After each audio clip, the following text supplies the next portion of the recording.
we are talking about basics of investment. In the basics of investment, in this lecture, I am going to talk about different types of investments that are available to investors.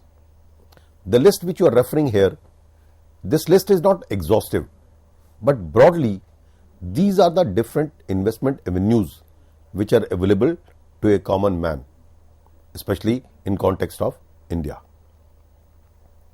The first is equity. As you know, equity investment or equity share is the ownership right of a company.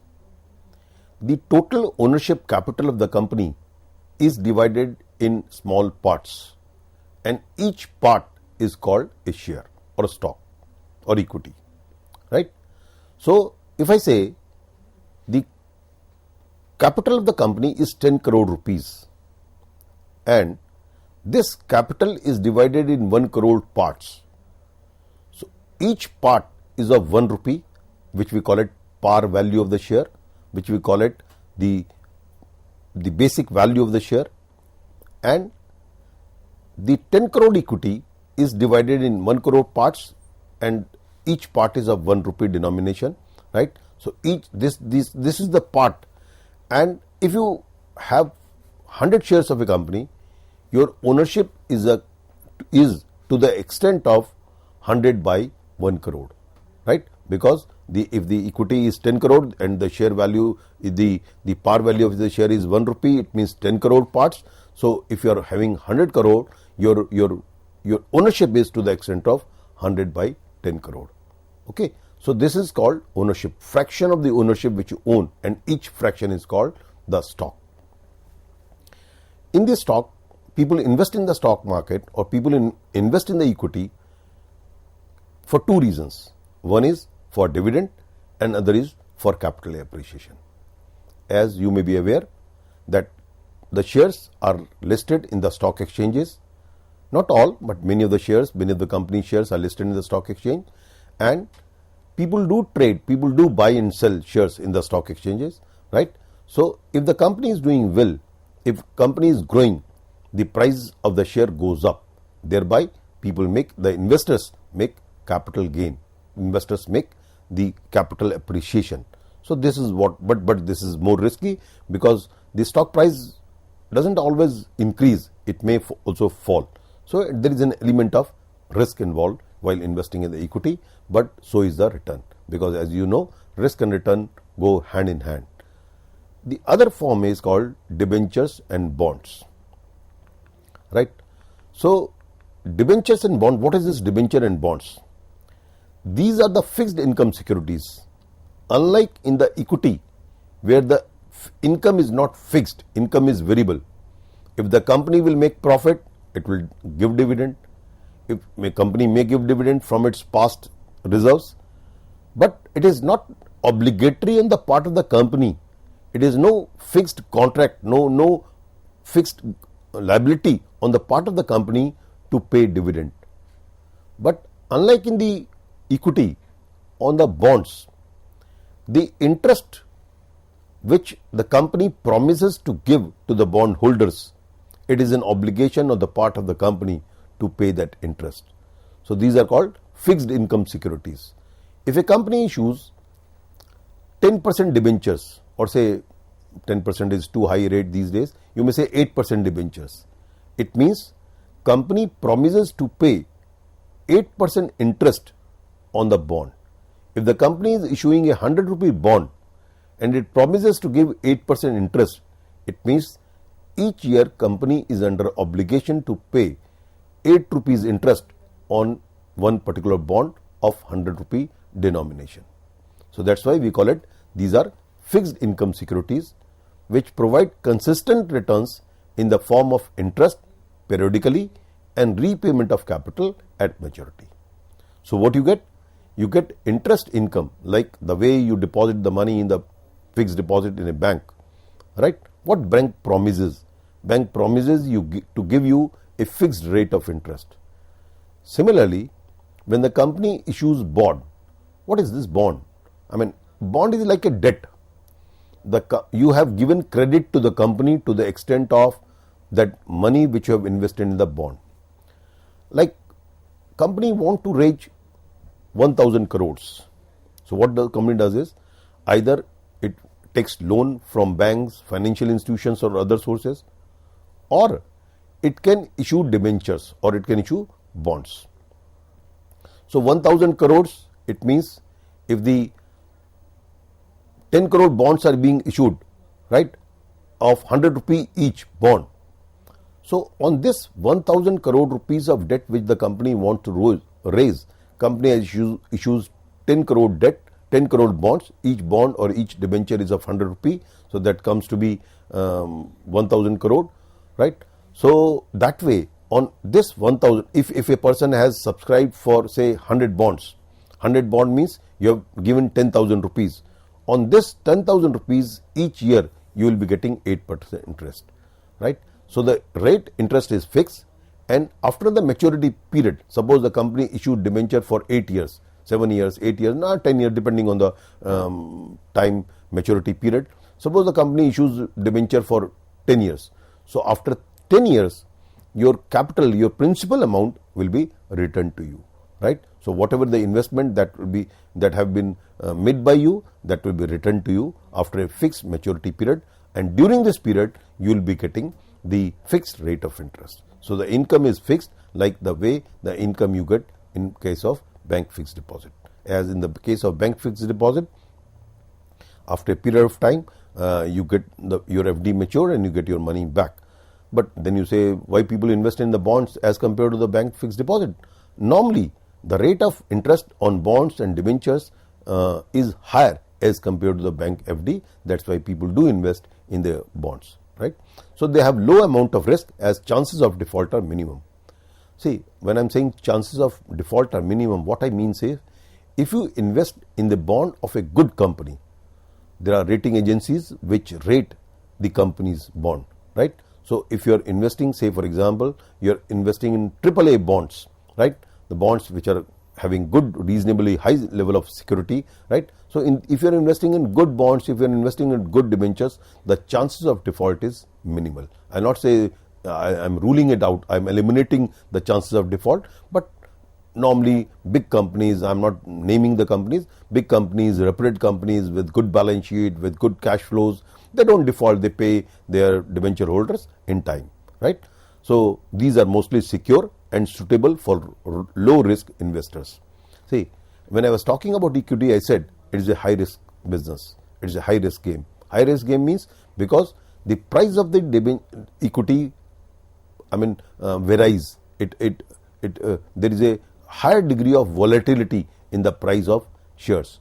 But in case of bonds, there is a risk is minimal because at the time of maturity, you get your money back as per the principal, as per the agreed terms, and during the period of time, you continue to get interest income. Interest is a fixed obligation on the part of the company to pay to the debenture holders. The other type of investment can be treasury bills. Friends, what is this treasury bills? I'll say the instruments to start with that is being issued by the government of India. They are called treasury bills. On behalf of the government of India, it is the Reserve Bank of India, because government of India doesn't directly issues the instruments. Like on behalf of the government of India, it is the RBI which issues these instruments, right? So treasury bills are the instruments which are issued by RBI on behalf of the central government to meet short-term requirements of funds. Short-term requirement means less than 1 year. So these are the short-term papers which are issued by the RBI at a fixed rate of interest, and treasury bills are being considered as almost risk-free investments. If you want to invest for a very short period of time, right, and with minimum of degree of risk, or I will say with no risk, because I cannot say with a guarantee, 100% guarantee that any investment is risk-free, but normally in the past, never in the past, government of India has failed to pay its fixed obligation. That's why we call it risk-free, right? And since they are short terms, so keeping in mind the financial position of the government has never failed in the past, keeping in mind the track record of the government, we can say with us safely that the treasury bills are risk-free investment. But friends, the rate of interest is lower as compared to the bank rate of interest or interest on FDs, right? Normally corporates, people in general don't invest, small investors don't invest much money in the treasury bills. It is the corporates which invest in the treasury bills. Supposing the company has a 200 crore, 500 crore, 1000 crore for a very short duration of time, for 3 months, 1 month, 15 days, 10 days, they do invest in the treasury bills, right? Not even, I will say 3 months, 4 months, for 10 days, 15 days, even 2 days, 3 days, they do invest in the treasury bills. They are issued at a discount and redeemed at par.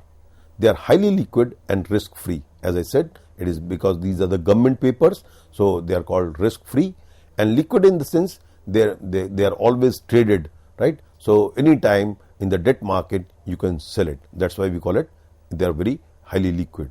They are issued in the form of promissory note. They are also known as zero coupon. This is not necessary, right? Now, other investment which the many investors do is mutual funds. Friends, before talking of the mutual funds, let me tell you here itself, there are two types of investment. One is called direct investment, especially I am talking in context of the equity shares. Other is called mutual funds. One is called direct investing, the other is called indirect investing. Direct investing means when an individual directly buys the shares, buys the debentures, buys the debt from the stock market or wherever that instrument is being dealt with, purchased and sold, right? That is called direct investment. I want to make investment of 1 lakh rupees, right? I have my depository account, and with this account, with the help of a broker, I buy the shares of worth rupees 1 lakh rupees of a particular company or a 2, 3, 4 companies. This is called direct investment. But direct investment is considered more risky because as a layman, I may not be the expert of finding out that which investment is a good investment. When I say good investment means which gives me a good return. So what I can do is I can take help of some experts, professionals, and I can go for indirect investment. Indirect investment means where the investor don't invest directly in the stock market. They give their money to some professional, to some expert, and who in turn will invest the money in the stock market or in whichever instruments, for whichever you want to buy. You hand over the money to the professional, and that professional in turn will invest on your behalf. That is called indirect investment. So I would say that this mutual funds is an indirect form of investment. And what is this mutual funds? I would say it's a pool of funds. Like thousands of investors like me, investor like you, want to invest in the stock market. But either because we are busy in our own work, you are a student, that you are busy in your studies, or you do not have that much time, right? You have a small savings, you do not have the expertise. So what you can do is that thousands of all of us like you and me, they will pool their resources. What they will do is they will hand over their money to some expert mutual fund, right? And that mutual fund manager will invest on our behalf. And the income that will be created out of those units, out of that fund, right? That will in turn will increase our wealth, will give us a return. So this is an indirect form of investment. You may ask why they are doing this service. They are doing this service for a particular sum of money. We call it service charge. They do deduct 1%, 1.5%. These days, our regulator, that is Securities and Exchange Board of India, are very strict. They allow a particular percentage of the total fund to charge as expense, right? So they do charge some expense for their professional services, and for that professional services charges, they do it on our behalf. They do investing on our behalf. So mutual funds is like an indirect investment. So mutual fund is a financial intermediary which acts as an instrument of investment. So there are the financial means, instead of direct investing, we are investing through some financially intermediary. It collects funds from different investors to a common pool of investable funds and then invest these funds in a wide variety of investment opportunities. So it is a indirect investment. Small investors who are unable to participate in the capital market, means, as I said in the beginning, I do not have expertise to invest in the stock market. So I cannot, because of one reason or the other, I don't want to participate, or I do not have the time, I do not have expertise, I do not want to participate directly in the capital market, can access the stock market through the medium of mutual funds, right? So in the mutual funds, how just like in the stock market, when you buy a share, you can always see the share price in the stock exchanges and thereby make profit or the loss, or notional profit or loss if you are not selling it. Similarly, for each of the unit which you buy in the mutual fund, that unit has a NAV, net asset value. Friends, I am just referring here.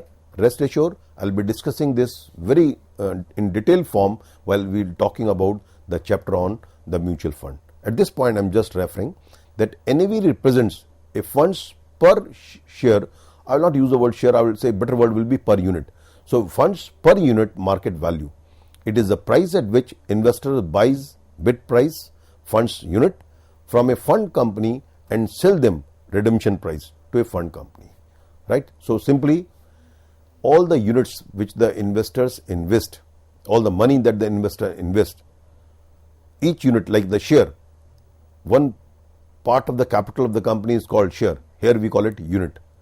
So whatever the assets here in case of the mutual fund is the investments that the mutual fund company has invested, minus liabilities. Minus liabilities means its expense and all those official administrative expenses, or if there is any other liability. So assets minus liability divided by total number of outstanding units, right? So each unit that will give you the value of each unit, that is called NAV, net asset value. So like in the case of share, that if you invest a share and you buy a share at rupees 200 rupees, similarly you can buy a unit at say at a NAV of 30 rupees, and you keep on investing in this money, and you continue to invest this money, and if the prices goes up, right, so the NAV will also go up and NAV may become 50 rupees. So this 20 rupees gain which you will make is your profit that you will make by making an investment in the mutual funds.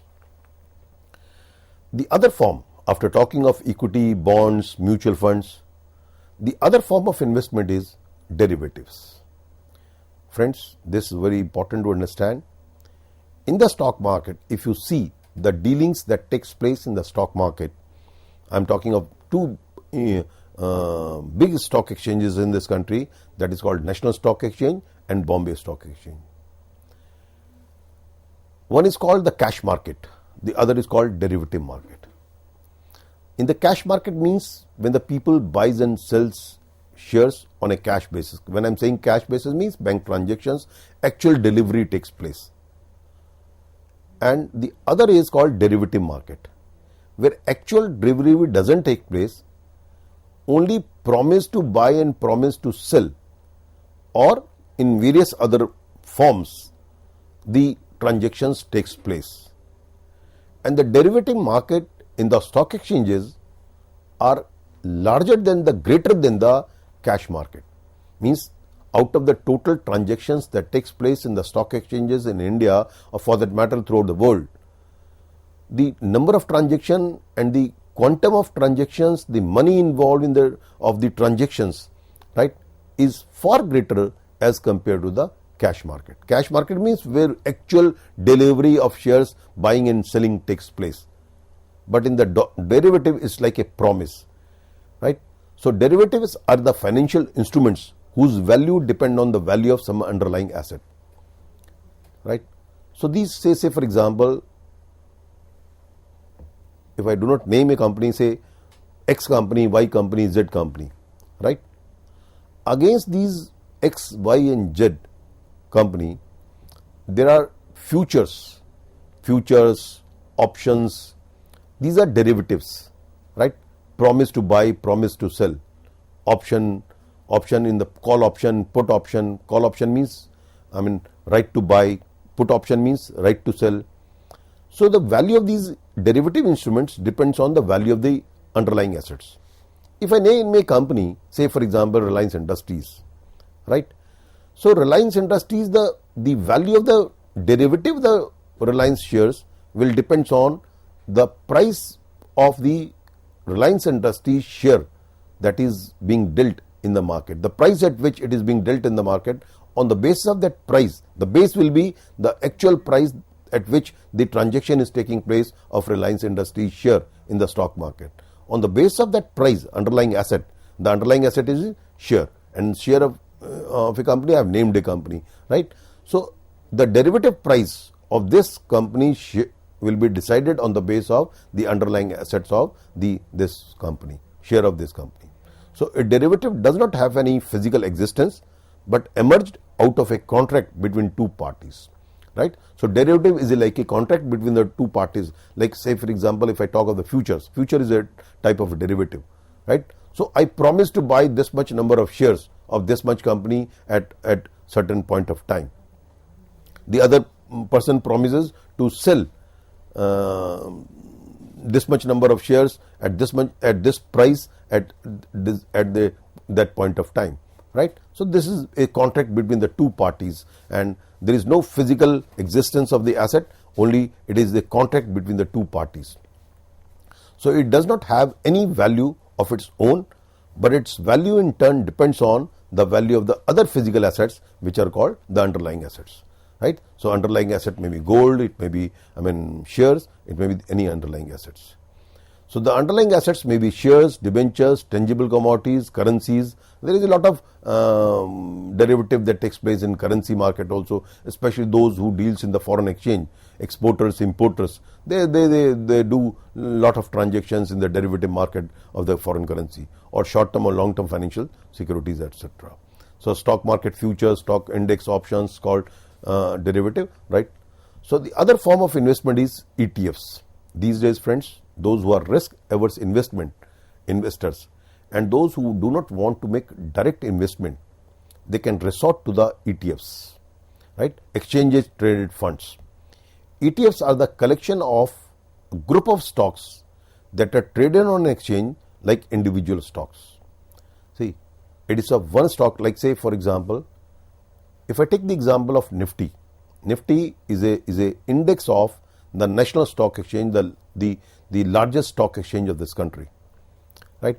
And in this stock exchange, the National Stock Exchange, there are 50 shares that are there that constitutes Nifty, that constitute the index of the National Stock Exchange, right? So there are 50 shares. What you can do is, you are not able to decide that whether I should buy the share out of those 50 company shares. You are not able to decide whether I should buy X company, Y company. Out of those 50, you are finding it selective. You are finding it difficult to select which company to buy or which group of companies you want to buy. What you can do is, you can buy Nifty ETFs that are listed in the National Stock Exchange. So all the 50 shares that are listed in the National Stock Exchange, and that constitutes the index of the National Stock Exchange, right? So this Nifty you can trade. So what you are doing is that you are not investing one or two shares, but you are investing in whole of the index of the National Stock Exchange. So they help to measure the performance of the overall market or a smaller subset of the market. The first ETF in India is Nifty BEES, which I was referring to, Nifty Benchmark Exchange Traded Schemes, based on CNX Nifty, launched in 2002, right? The other is called real estate investment. Real estate investment, friends, this is also one very important form of investment, and in India, very large number of people do invest in the real estate. Friends, investment in plots, investment in buildings, investment in land, right? They are called real estate investment. Investment in, see, when I'm saying real estate investment, I am referring to basically by having not the house which you construct for your own residential purposes. I'll not call it an investment. Suppose you have one house and you want to buy, you buy another home, right? You buy another flat, I would say, right? Or you buy a floor, or you buy a full house, right? And with the intention that the value of this house, value of this flat, value of this piece of land will increase, and thereby you will sell, right?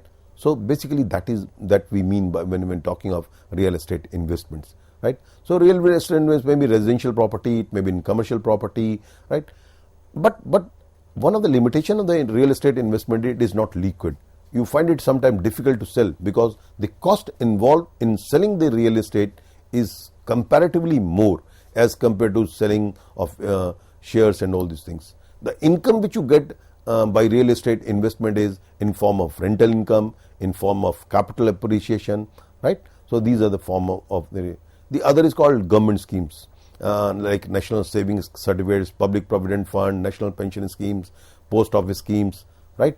Other is deposit related investment, means investment in bank fixed deposits, investment in post offices, right? Where you invest for a fixed period of time. But in these investments, the return are low as compared to other forms of investment like real estate investment or like shares.